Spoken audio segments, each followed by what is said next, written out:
L'enjeu, ça a été de se dire qu'il fallait simplifier l'accès à la cybersécurité pour les TPE, les PME et les collectivités territoriales. On est dans un monde où il y a beaucoup d'offres, beaucoup de solutions, beaucoup de jargon. Et l'idée, c'était d'aider nos clients à se dépatouiller de tout ça et à avoir une offre simple, efficace, qui réponde à l'intégralité de leurs besoins en un seul contrat. Beaucoup de fierté. Ce sont des trophées extrêmement exigeants et on est très content d'avoir été sélectionnés. Il y a d'autres offres qui sont extrêmement pertinentes, très intéressantes et d'un excellent niveau. Donc ouais, beaucoup de fierté et voilà pour cette reconnaissance du travail qui a été fait et l'énergie qu'on peut mettre dans le projet.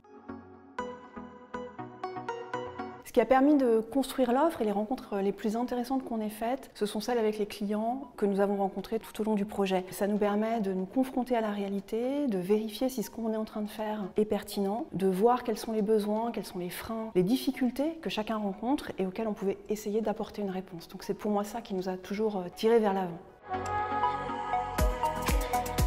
J'ai été très surprise par la société Otypique qui accompagne le recrutement des gens atypiques au sens très large. J'ai trouvé l'idée extrêmement originale et la manière de le porter par les deux jeunes fondatrices était vraiment très intéressante. Et je tiens aussi à remercier Alonsi pour l'organisation de ces trophées qui permettent de mettre en lumière tout un tas d'innovations, tout un tas de solutions qui transforment un petit peu l'écosystème, qui rendent très intéressant de participer à ces challenges.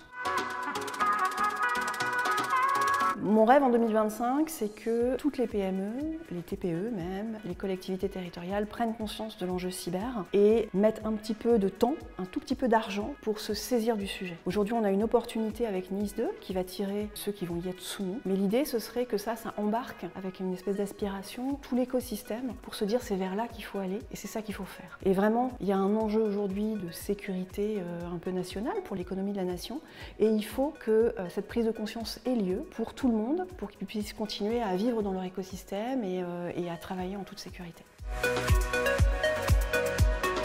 Pour cette année, on doit évidemment continuer d'enrichir l'offre avec des nouveaux produits, des nouvelles solutions au service de nos clients, y compris sur des solutions moins demandées, un peu plus exotiques quelque part. Mais c'est aussi surtout continuer d'accompagner nos clients dans le déploiement, dans l'aide, dans le support, dans l'utilisation, avec le même niveau de qualité de service pour que la cybersécurité devienne une évidence et pas une contrainte.